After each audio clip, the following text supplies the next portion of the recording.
불자님들 반갑습니다. 제가 이제 각 정각과 법당에 대한 이야기들을 하는데 대웅전에 대한 이야기를 이제 빼고 다른 법당을 먼저 했습니다.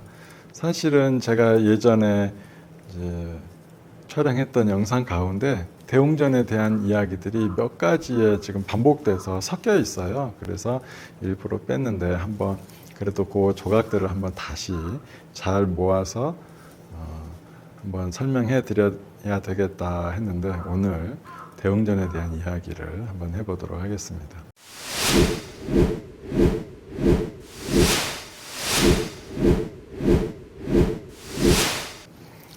제일 먼저 우리 부자님들 절에 오셔가지고 정성스러운 공양물들을 준비한 다음에 도착해서 올리는 곳이 이제 대웅전이죠.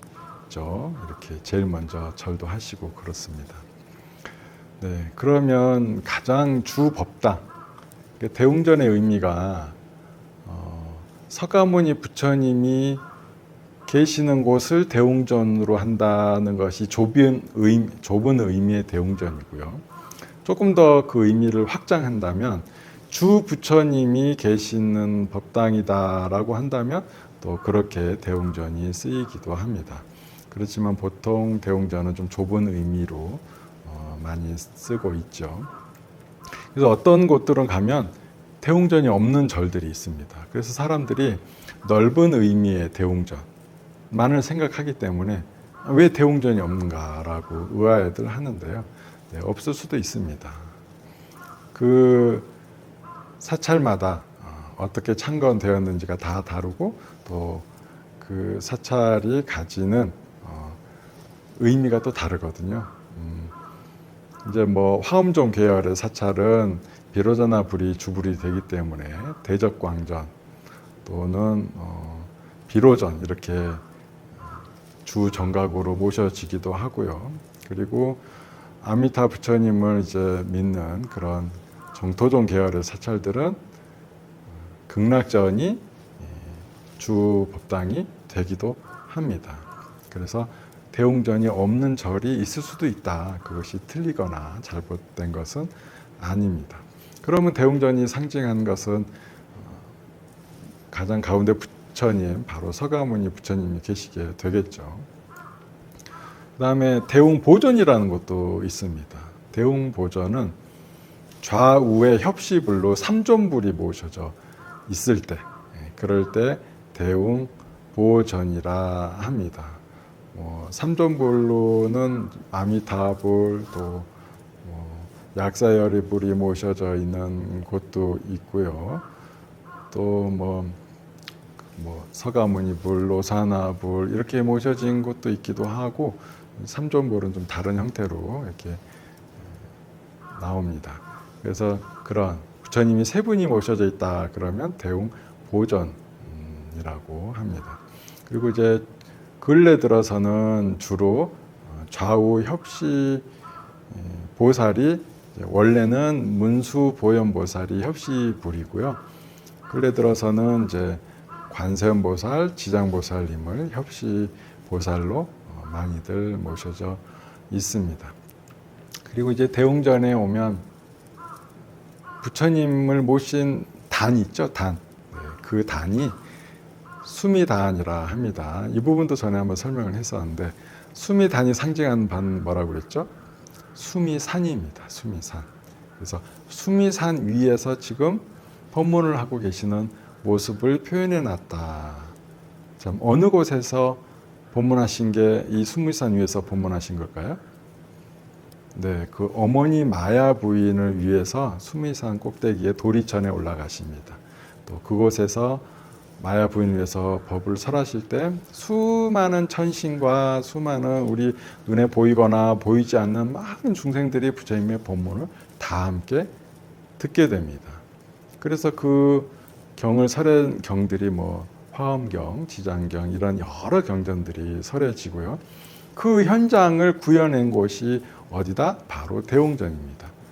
제가 부처님께서 법문을 하실 때 수많은 천신들이 모여 있다고 그랬죠. 자, 대웅전에 한번 부처님의 대웅전에서 항상 우리가 왼쪽 오른쪽 할 때 부처님의 왼편 오른편이에요. 내가 서 있는 자리에서 나의 왼편 오른편이 아니라 항상 부처님의 왼편 오른편입니다. 그럼 부처님의 왼편에는 어떤 분들이 계시죠? 바로 신중단이 모셔져 있죠. 왜 있을까요? 바로 화엄경을 설하시는 삼시삼천 가운데 그 하늘세계 거기서 법문하시는 현장을 그대로 구현해 놓은 것이거든요. 그리고 이제 오른편에 또 영단이 있죠. 유주무주 고혼들, 수많은 인연 있는 또는 인연 없는 중생들까지도 다 부처님의 법문을 듣기 위해서 구름같이 모여 있다. 우리 눈에는 보이지 않다 하더라도 실질적으로 이런 것들이 다 부처님의 법을 듣기 위해서 모여 있는 공간입니다. 그리고 그렇기 때문에 스님들이 법문을 어디서 하죠? 네, 대웅전에서 하죠. 대웅전에서.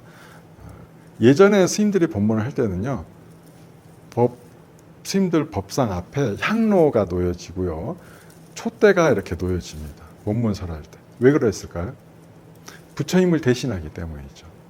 우리가 부처님 앞에 뭐가 있죠? 향로와 촛대가 있죠. 법문하실 때 스님들은 부처님과 똑같다. 그래서 향로, 촛대가 이렇게 모셔져 있는 것입니다.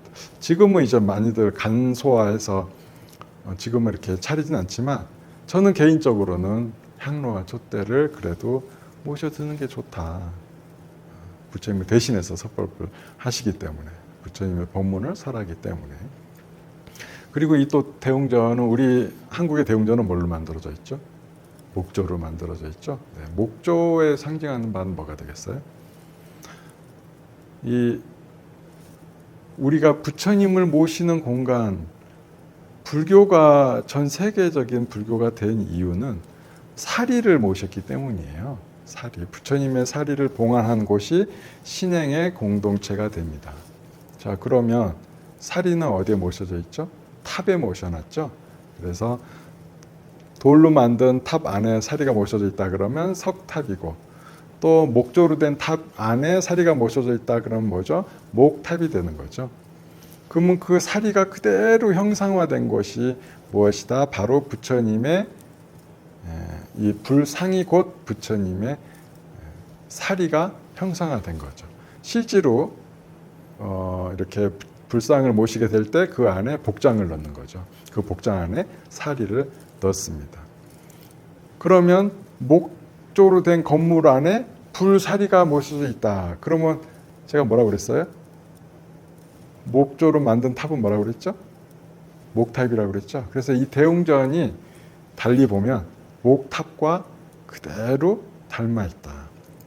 그래서 예전 법당들, 전통의 어떤 역사가 오래된 법당들 대웅전을 가보면 어떻게 돼 있죠? 부처님께서 중앙에 계시죠. 뒤편에 공간이 있어요. 뒤편에.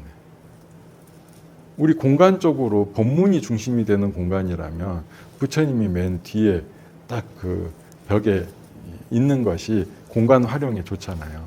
하지만 부처님께서 계신 이 대웅전의 형태가 바로 그 목탑의 형태 안에서 그대로 구현이 됐기 때문에 부처님께서 계시는 공간이 이렇게 조금 앞으로 나와 있고 뒷공간이 있는 것입니다. 그러면 어떤 신행이 또 가능하죠?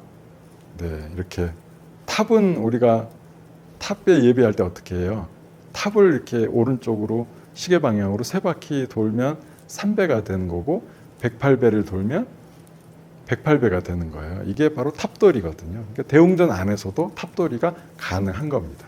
부처님을 가운데 모셔두고 이렇게 시계 방향으로 뒷표로 쭉 도는 거, 이런 형태가 바로 부처님께 절할 수 있는 탑돌이의 형태가 그대로 이 안에 담겨 있는 거죠. 그리고 이 수많은 단청들, 단청들에게도 다 의미가 있어요. 보통 단청들도 이 문양들이 이 타방 세계의 부처님들도 막 그 증명하러 오시거든요. 이 사바 세계의 부처님은 서가모니 부처님이지만 뭐 약사 유리광 세계의 약사열애불, 아미타 세계 극락 세계 그 아미타 부처님 이런 분들께서도 다 이 세계를 증명하고 이렇게 찬탄하게 해서 오세요. 그래 보면은 이 부처님들과 보살들 그리고 막 수많은 그 동물들의 모양도 이렇게 다 담겨 있는 것입니다. 그래서 살아있는 공간이다. 대웅전은 부처님께서 실제로 법문을 하시는 그 현장을 그대로 구현해놨다라고 이해하시면 대웅전의 의미가 훨씬 더 여러분들 곁에 가까이 다가설 수 있을 것이라는 생각이 듭니다. 네, 오늘 이렇게 대웅전에 대해서 공부를 해보겠습니다. 다음 편은 또 다른 법당에 대해서 자세히 알아보는 시간을 갖겠습니다.